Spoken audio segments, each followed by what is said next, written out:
Hello guys, जय हिंद। कैसे हो आप सब? उम्मीद करता हूँ अच्छे होंगे। तो स्वागत है आप सभी का स्टैंड अप क्लासेस में। तो दोस्तों, फाइनली मुझे लग रहा है कि आपके एग्जाम में मुश्किल से 5 दिन का भी समय नहीं बचा है। तो आई होप आपकी तैयारी अच्छी चल रही होगी या फिर अच्छी खासी हो चुकी होगी। ठीक है। तो आज के इस वीडियो में हम लोग कुछ इंपॉर्टेंट एग्जाम में स्ट्रैटेजी पे बात करने वाले हैं और साथ में कुछ टिप्स एंड ट्रिक्स पर भी बात करेंगे, जिसे आप जो है अपना करके या फिर यूज करके एग्जाम में अच्छे खासे मार्क्स स्कोर कर सकते हैं। तो देखिए, सबसे पहले हम बात करेंगे जीडी वालों को लेकर के। तो यदि आप ऐसा सोच रहे हो कि दोनों सेक्शन के लिए आपको कट ऑफ क्वालिफाई करना पड़ेगा, तो ऐसा नहीं है। ध्यान से सुनिएगा मैं क्या बता रहा हूँ आप सभी को। ठीक है, इस चीज़ को ध्यान से समझिएगा। देखिए, इसका आपको पता होगा कि सेक्शन 1 का और सेक्शन 2 का दोनों का अलग अलग जो है क्वालिफाइंग मार्क्स रखा गया है। ठीक है, इसका जनरल और ओबीसी के लिए 30 नंबर है सेक्शन 1 का, और सेक्शन 2 के लिए जो है 20 नंबर है। तो आपको घबराना इसलिए नहीं है, क्योंकि देखो, यदि आपका कोई एक सेक्शन कमज़ोर भी है, सपोज डेट मैं मान लेता हूँ कि आपका सेक्शन 2 थोड़ा कमज़ोर है, तो यदि आप अधिक नहीं यदि स्कोर कर सकते हो, यदि आप 25 नंबर भी यहाँ लेकर के आते हो, ठीक है, सेक्शन 2 में, और इस वाले सेक्शन में, ठीक है, यदि आप 50+ स्कोर कर देते हो, ठीक है, और कट ऑफ के अंडर आ जाते हो, मानो जीडी के लिए जो मतलब जो कट ऑफ लगेगा, अगर उसके अंडर आराम से आ जाओगे, 50 20 70 5 75 नंबर ओबीसी वाले तो आराम से आ जाएंगे। ठीक है, तो यदि आप ऐसे भी कर देते हो ना कि इसमें 50 नंबर ला दो, या फिर इसमें 25 की जगह 30 यदि ला देते हो, ठीक है, 20 की जगह 30 भी यदि ज़्यादा नहीं ला पाते हो, 40 45 नहीं ला पाते हो, यदि 30 भी लेते आते हो और इसमें आपका 50 है, तो आराम से आपका 80 नंबर यदि आ जाता है, तो आराम से आप जनरल में भी जो है वो हो जाओगे। पिछली बार आपको कट ऑफ पता ही है पिछली बार का। तो आपको इसलिए घबराने की जरूरत नहीं है। कोई भी यदि आपका एक सेक्शन कमजोर है, तो आप प्रयास करो जो है उसमें आप क्वालिफाइंग मार्क्स से जो है 5-10 नंबर ज़्यादा लाओ, और साथ में जो आपका बेस्ट सेक्शन है उसमें आप अधिक से अधिक स्कोर करो। ठीक है, मतलब ऐसा है कि आपको दोनों में कट ऑफ क्वालिफाई करने की जरूरत नहीं है। हाँ, दोनों के मार्क्स मिला करके जो फाइनल आपका कट ऑफ लगेगा जीडी के लिए, उसको क्वालिफाई करना है। ये चीज़ समझ गए? तो ये चीज़ आपके लिए बेस्ट होने वाली है। अब बात करते हैं भाई सेक्शन 1 वालों के लिए। सेक्शन 1 वाले डीबी वाले आपको इस बार स्ट्रगल करना पड़ेगा। स्ट्रगल इसलिए करना पड़ेगा क्योंकि देखो, जो नए कैंडिडेट हैं, सबसे पहले मैं उनके बारे में बात करूंगा। जो नए कैंडिडेट इस बार फॉर्म डाले हुए हैं, तो आपको कुछ तो अलग करना पड़ेगा, क्योंकि बहुत सारे ऐसे कैंडिडेट हैं जो पिछली बार बहुत अच्छे खासे मार्क्स उन्होंने स्कोर किए थे। ठीक है, तो वो क्या हुआ कि वो पहले सेक्शन मतलब पहले ही कट ऑफ में कुछ लोग छट गए कुछ नंबर से। ठीक है, और कुछ कैंडिडेट ऐसे हैं जो सेकेंड स्टेज से छट के आए, मतलब तीसरे स्टेज में शॉर्ट लिस्ट नहीं हो पाए हैं। बहुत ही अच्छे खासे जो है मार्क्स थे, फिर भी शॉर्ट लिस्ट नहीं हो पाए हैं, तो उनकी संख्या जो है अधिक है। तो आपको उनसे स्ट्रगल करना पड़ेगा, उनसे आगे निकलने के लिए कुछ तो अलग करके दिखाना पड़ेगा। ठीक है, क्योंकि उनकी भी तैयारी उसी लेवल की है जिस लेवल के आपसे, मतलब बहुत ही बेहतरीन लेवल की उनकी तैयारी है, क्योंकि वो लोग जो है पिछली बार एग्जाम दे चुके हैं, उनको सारी चीज़ें पता हैं। तो आपको, यदि आप पहली बार जो है एग्ज़ाम दे रहे हो, इस बार पहली बार फॉर्म डालो यदि आप जो है कोस्ट गार्ड में, तो आपको कुछ तो मतलब अलग स्ट्रैटेजी अपनानी पड़ेगी एग्जाम में, जो है कुछ तो अलग तैयारी रखनी पड़ेगी, ताकि आप जो है उनसे अच्छा स्कोर कर सको। ठीक है, तो ये चीज़ें आपको स्ट्रगल करने की ज़रूरत पड़ेगी। अब बात कर लेते हैं भाई, अच्छा मार्क्स स्कोर कैसे करेंगे एग्जाम में, जो है क्या टिप्स एंड ट्रिक्स आपको अपनाना है। लेकिन उससे पहले एक चीज़ समझ लो मेरे भाई, देखो, ये एग्ज़ाम जो है ना, ये पूरा खेल आपका टाइम का है। ठीक है, आपको 45 मिनट में यहाँ पे 60 क्वेश्चन करने हैं और वहाँ पे 30 मिनट में 50 क्वेश्चन करने हैं। तो 45 मिनट में 60 क्वेश्चन कब कर पाओगे? जब आपके पास उसके लिए जो है मैनेजमेंट रहेगा, मतलब टाइम मैनेजमेंट का जब आपके अंदर वो रहेगा, क्वालिटी रहेगा, तभी आप कर पाओगे। अभी देखो, जब मैं क्विज देता हूँ, मैंने देखा है, जब मैं टेलीग्राम पे मैथ का क्विज देता हूँ, तो उसमें टाइम मैं 45 सेकेंड का रखता हूँ, कभी कभी 1 मिनट भी रख देता हूँ। उसके बावजूद बहुत सारे जो है कैंडिडेट कंप्लेन करते हैं कि सर टाइम कम पड़ रहा है सॉल्व करने के लिए क्विज में मैथ के क्वेश्चंस को। तो ऐसा क्यों हो रहा है? एग्जाम में तो आपको सिर्फ 45 मिनट ही मिलेगा, जिसमें आपको जो है 20 मैथ के क्वेश्चन करने हैं, 15 जो है इंग्लिश करने हैं, 10 साइंस करने हैं, 10 रीजनिंग करने हैं, 5 जो है आपको जीके करना है। 45 मिनट में ही इतना कुछ आपको करके दिखाना है। तो आप अपना टाइम मैनेज कैसे कर पाओगे? अब जब आप प्रैक्टिस करोगे तभी तो आप अपना टाइम मैनेज कर पाओगे। ठीक है, तो जितना अधिक आप प्रैक्टिस करोगे, कोई भी क्वेश्चन आप कर रहे हो, ठीक है, मतलब कोई, अगर आप एक प्रैक्टिस सेट बैठ के लगा रहे हो, उसमें अलग अलग सेक्शन के अपना अलग अलग टाइम निर्धारित रखो क्या, और सॉल्व करके देखो कि मैंने पहला प्रैक्टिस सेट कितने देर में, उसके पहले प्रैक्टिस सेट के मैथ को मैंने कितने टाइम में किया, फिर दूसरे प्रैक्टिस सेट के मैथ को मैंने कितने टाइम में किया। तो उससे आपको अपने टाइम का अंदाजा लगेगा कि आप एक क्वेश्चन को कितना समय दे पा रहे हो। ठीक है। मैक्सिमम एक क्वेश्चन पे जो आपका कठिन है या फिर आसान है, मैक्सिमम जो है एक सेक्शन आप कितने जो है मतलब ये एक सब्जेक्ट वाइज सेक्शन जो है आप कितने समय के अंदर सॉल्व कर ले रहे हो। तो जब आप ऐसे करके जो है ये सारी स्ट्रेटजी आपको पहले से अपनानी पड़ेगी, ठीक है। तो जब आप ऐसे करके जब प्रैक्टिस सेट लगाओगे, तैयारी करोगे, तो आपका टाइम ऑटोमेटिक जो है मैनेज होना शुरू हो जाएगा आपकी तरह, ठीक है। तो यही सबसे इंपॉर्टेंट चीज़ होती है। अब देखो एग्जाम टाइम में आपको क्या करना होता है। एग्जाम टाइम में क्या होता है कि बहुत से ऐसे कैंडिडेट होते हैं कि जैसे ही एग्जाम पेपर आपके सामने आया, बिना कुछ सोचे समझे, ठीक है, जैसे एग्जाम पेपर खुल के आपके सामने आया, बिना कुछ सोचे समझे वो क्या करते हैं, पहले ही क्वेश्चन सॉल्व करना शुरू कर देते हैं। भले ही उनका पहला मतलब जो पहला सब्जेक्ट वाइज सेक्शन है वो कमजोर हो या फिर अच्छा हो, ठीक है। तो मैं देखो क्या होता है कि शुरू में इसीलिए आपको मैथ दिया जाता है, देखे होगे कि आपको शुरू में ही मैथ मिल जाता है देखने को। तो आपको मैथ इसलिए शुरू में दे दिया जाता है ताकि उसमें क्या हो सके कि आप अपना टाइम पहले ही कंज्यूम कर लो। जो लोग जानकार नहीं है या फिर जिनके पास स्ट्रैटेजी नहीं है एग्जाम की, वो उनका टाइम क्या होता है आप पहले ही मैथ लगाना शुरू कर दो, ठीक है। तो आपका आधा टाइम तो उसमें कंज्यूम हो गया, 45 मिनट में से जो है आपने 22-23 मिनट अपना जो है उसमें कंज्यूम कर दिया। फिर बाकी 30 क्वेश्चन आप कैसे कर पाओगे, ठीक है। 30 नहीं, लगभग आपके कितने मार्क्स हो जाएंगे, 40 20 60, हाँ आपके 40 क्वेश्चन रह जाएंगे। बताओ 40 क्वेश्चन आप कैसे कर पाओगे जो है 20-22 मिनट में। तो यही चीज़ देखना पड़ेगा। देखो सबसे पहले जब आप एग्जाम में बैठ रहे हो, ध्यान से सुनना, सबसे पहले कोई भी एग्जाम डेट पे कोई भी स्ट्रेस नहीं लेना है।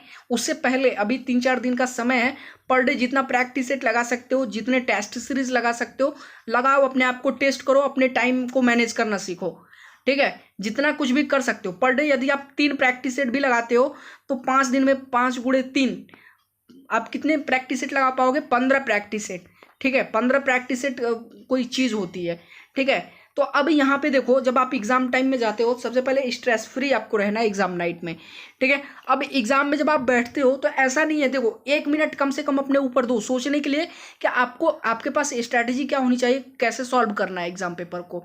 सबसे पहले आपको ये पता होगा, सेक्शन 1 की मैं बात कर लेता हूँ, आपको नंबर वाइज ये पता चल चुका है कि कहाँ से कौन सा क्वेश्चन शुरू होता है। पहले क्वेश्चन से लेकर के जो है 20 क्वेश्चन तक आपको जो है मैथ के क्वेश्चन मिलेंगे। 21 से आपको जो है लास्ट 35 तक इंग्लिश का मिलेगा, 36 से 40 तक आपको जीके मिलेगा, 41 से 50 तक साइंस मिलेगा और 51 से 60 तक रीजनिंग मिलेगा।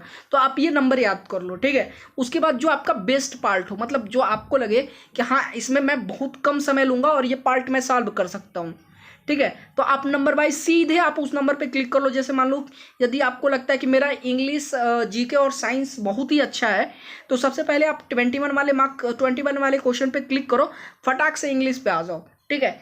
उसके बाद इंग्लिश से शुरुआत करो और जितना भी क्वेश्चन आ रहा है आपको आप करते जाओ। जो नहीं भी आ रहा है उसको भी आप ट्रिक कर लो, क्योंकि कभी कभी क्या होता है कि टाइम की कमी होने के कारण जो है आप बाद में ये सोचते हो कि चलो इस क्वेश्चन को मैं बाद में देख लूँगा, ठीक है। तो लेकिन बाद में वो हो नहीं पाता है, क्योंकि एग्जाम में नेगेटिव मार्किंग है नहीं, तो आपको कोई क्वेश्चन छोड़ना नहीं है, ठीक है। कोई भी क्वेश्चन आपको छोड़ना नहीं है। तो सबसे पहले क्या करना है, जहाँ से आप शुरुआत कर रहे हो, जो आपको लग रहा है कि ये 3 सेक्शन मेरे बेस्ट हैं, जैसे इंग्लिश से आप शुरुआत कर रहे हो तो इंग्लिश के जो क्वेश्चन आ रहे हैं उनको भी करो, जो नहीं आ रहे हैं उनको भी, अगर आपको ये हो रहा है कि हाँ ये हो सकता है, कि वो लगा के आप छोड़ दो, ठीक है। और साथ में मार्क फॉर रिव्यू भी कर दो। देखो जो क्वेश्चन आप लगा के मार्क फॉर रिव्यू करते हो वो क्वेश्चन सबमिटेड मांगा, मतलब जो है सॉल्व किया माना गया रहता है। ऐसा नहीं है कि उसको छोड़ दिया जाएगा, उसको काउंट नहीं किया जाएगा, ठीक है। मतलब जिसमें डाउट है उसको सॉल्व कर लो, और मार्क फॉर रिव्यू का एक बटन आता है, जो मैंने अभी ऑफिशियल सैंपल पेपर सॉल्व करवाया था तो उसमें बताया था, आप मार्क फॉर रिव्यू लगा के छोड़ दो, ठीक है। इसी तरह करते करते आप इंग्लिश, जीके और साइंस 3 सेक्शन सॉल्व कर लो। फिर यदि आपको लगता है कि हाँ मैथ से बेटर मेरा जो है रीजनिंग है, तो आप रीजनिंग भी उसी टाइम पे सॉल्व कर लो, ठीक है। तो आप मिनिमम कितना टाइम ले सकते हो इंग्लिश में, हमें लग रहा है कि मिनिमम मैं जो है 15 क्वेश्चन इंग्लिश का मात्र 6 से 7 मिनट में कर सकता हूँ। 6 से 7 मिनट में मैं इंग्लिश का जो है 15 क्वेश्चन कर सकता हूँ। बाकी जो आपका जीके है 2 मिनट लगेगा, ठीक है। तो 6 मिनट आप जो है इंग्लिश सेक्शन में देते हो, 6 नहीं मान लो आप 7 मिनट दे रहे हो, 2 मिनट आप जीके सेक्शन में ले लो, 9 मिनट हो गए। और रही बात साइंस में, तो साइंस में न्यूमेरिकल 1 से 2 क्वेश्चन आपके न्यूमेरिकल रहेंगे, बाकी सारे थ्योरी बेस्ड क्वेश्चन है। आपको यदि थ्योरेटिकल क्वेश्चन आते हैं तो आसानी से आप जो है मात्र 4 से 5 मिनट में आप जो है 10 क्वेश्चन साइंस के आराम से कर सकते हो, ठीक है। तो चलो मैं 5 मिनट दे देता हूँ, 7 5 12 2 कितना हो गया, 14 मिनट हो गया, ठीक है, ये आपके 14 मिनट हो गए। और लास्ट के जो 10 क्वेश्चन रीजनिंग के बचते हैं तो आप उस पर पूरा 10 मिनट ले लो, ठीक है, उस पर आप पूरा 10 मिनट ले लो। 1 मिनट में एक क्वेश्चन आप रीजनिंग का सॉल्व करो, तो कितना हो गया, 14 10 24 मिनट हो गया।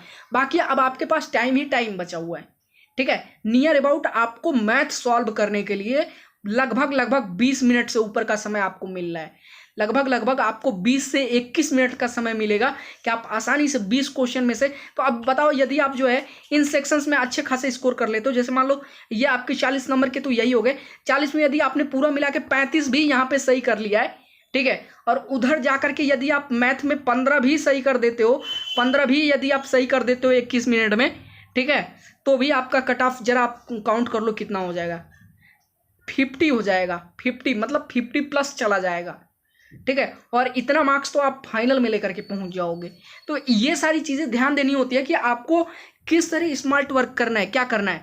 और दूसरी बात यह है, रीजनिंग वगैरह करने के लिए देखो कई कैंडिडेट मुझसे कंप्लेन, मैंने उनको बताया कि आप जो है पहले जब आपको रफ शीट मिल जाती है तो आपने जो कोडिंग वगैरह करना होता है, फार्मूला वगैरह जो याद नहीं रहता है एग्जाम टाइम में, टाइम कंज्यूमिंग जो फार्मूले होते हैं उनको आप पहले लिख लो। तो आप लोग कंप्लेन करते हो सर लिखने नहीं दिया जाता है, जो वहाँ पे जो भी इन्विजिलेटर आते हैं या फिर कोस्ट गार्ड के जो भी ऑफिसर्स होते हैं वो देखते रहते हैं, ठीक है। तो जब आप अपनी स्ट्रेटजी दूसरे को शेयर करोगे तो वो तीसरे को शेयर करेगा, वो चौथे को शेयर करेगा, तो बाकी सब वही चीज़ करेंगे, तो जब अगला देखेगा तो वो तो बोलेगा ही।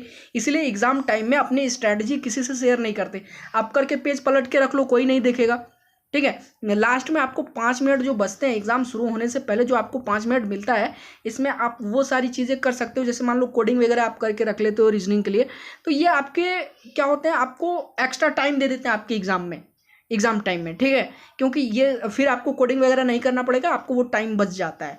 तो ये सारी स्ट्रेटजी जब आप एग्जाम में अपनाते हो तो डेफिनेटली आप जो है अच्छा स्कोर करोगे, ठीक है। लेकिन तैयारी बेहतर होनी चाहिए, ऐसा नहीं है कि बिना तैयारी के आप एग्जाम में बैठ जाओ, ठीक है। तैयारी बेहतर होनी चाहिए, प्लस टाइम मैनेजमेंट, नहीं तो पता चले कि आप 5 जीके के क्वेश्चन में जो है 10 मिनट लगा रहे हो सॉल्व करने में, ऐसा नहीं होना चाहिए। और रही बात सेक्शन सेकंड वालों के लिए, तो भाई देखो यहाँ पे आपको मेहनत करनी पड़ेगी। सेक्शन सेकंड वालों, मैथ और फिजिक्स आपका 25-25 नंबर का, जो आपका बेस्ट पार्ट है वो तो आप शुरू में सॉल्व करोगे, लेकिन 30 मिनट में आपको करना होता है 50 क्वेश्चन, ठीक है। तो आपको यहाँ पे क्या होती है, पहली बात तो आपको आनी चाहिए वो चीज़, ठीक है, मतलब उसको सॉल्व करने के लिए आपका टाइम मैनेजमेंट सही होना चाहिए, ठीक है, कि आप कितने समय में उन क्वेश्चंस को सॉल्व कर लेते हो फिजिक्स और मैथ के। तो अपना टाइम सही करो, आसानी से कर लोगे, ठीक है। नहीं 50 करोगे, अगर आप जो है 30-35 भी कर देते हो और इस सेक्शन 1 में अच्छा खासा स्कोर कर लेते हो तो आसानी से आप कट ऑफ के अंडर में आ जाओगे भाई साहब, ठीक है।